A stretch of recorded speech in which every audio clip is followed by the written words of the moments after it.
garbage in, garbage out. Don't expect energy from information that is discouraging. And unfortunately for us, in the world of news making, because of the bent and the weaknesses of human nature, it's been discovered that good news is no news. Bad news, they say, is good news. So most of the time, those who make and who present news know that to arrest people's attentions, they need to push out the bad news, headline the bad news. But for those of us who listen to the news, the bad news may be bad news in the sense that the impact that it has on our emotions may not be positive.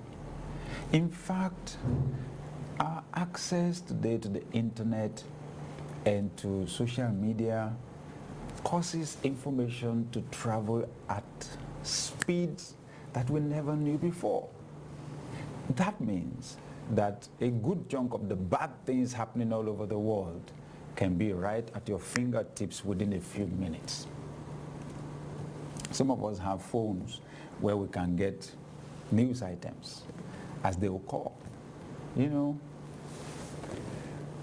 be careful what goes into your heart.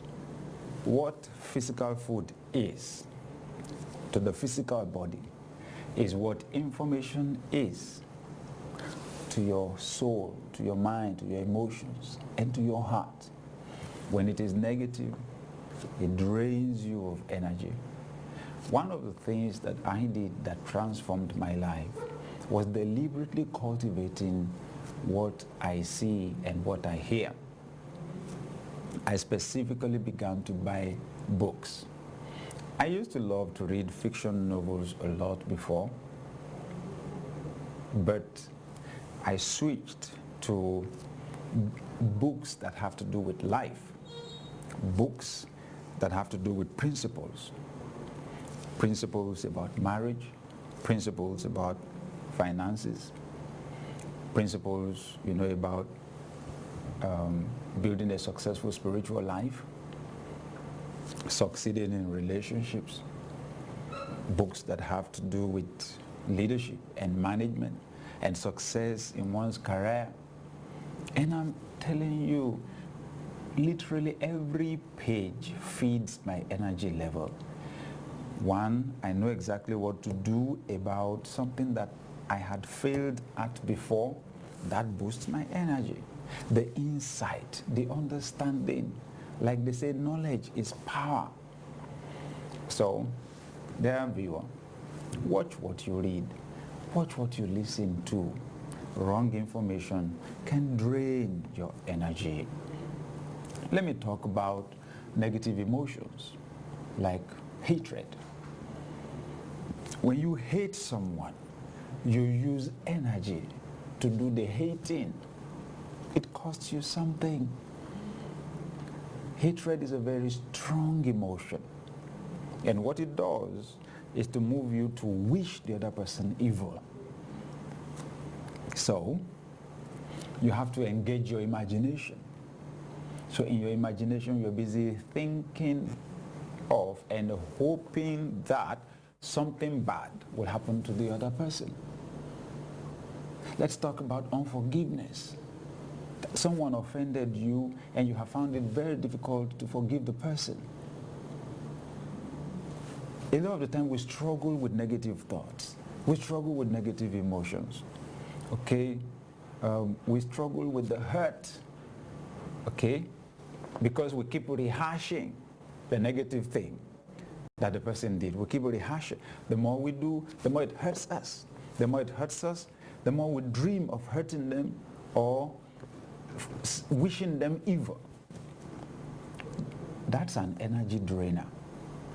If you want to maintain your energy levels or in fact experience boosts in your energy level, forgive those who hurt you. Okay?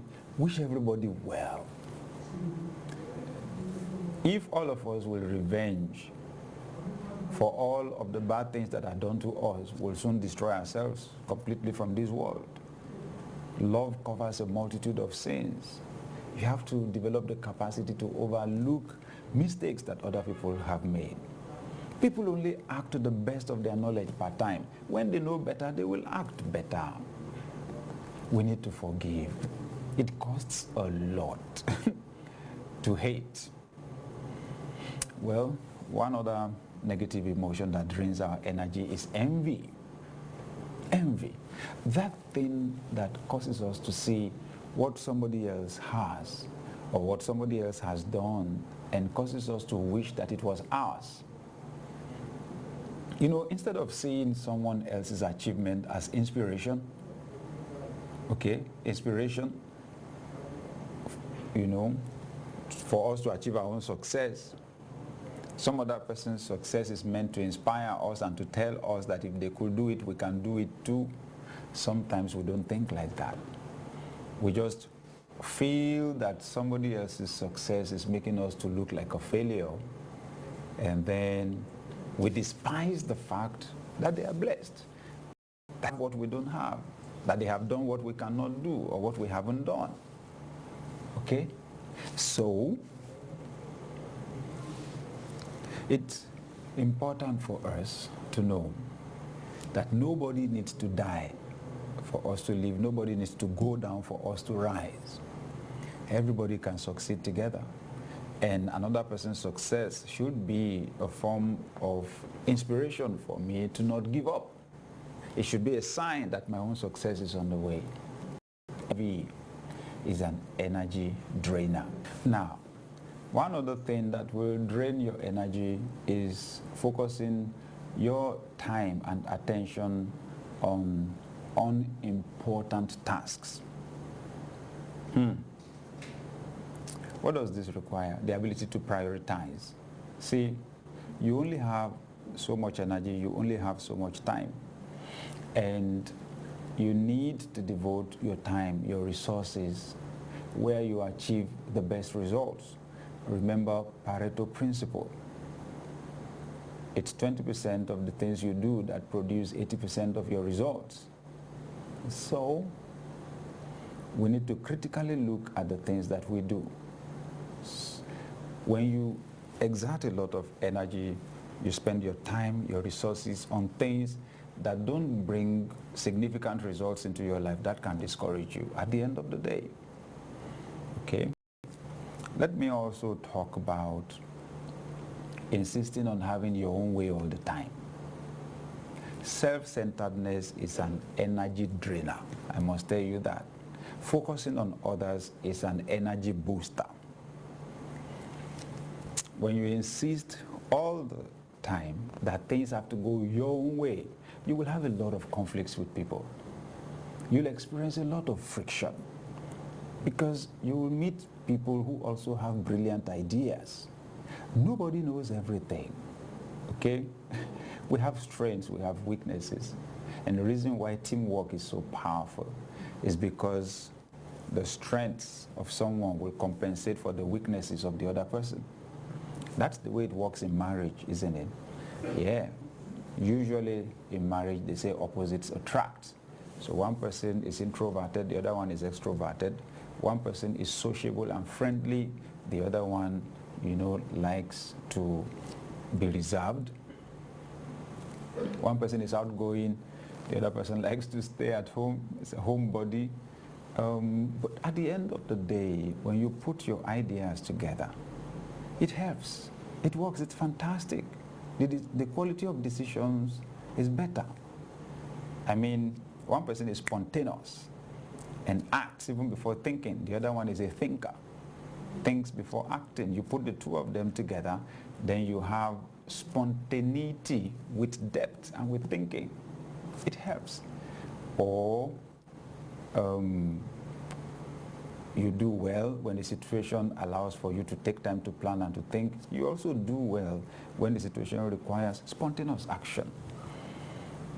So, if you are the kind of a person who insists all the time that things have to go your own way, you're going to be frustrated. And having your ideas rejected, spending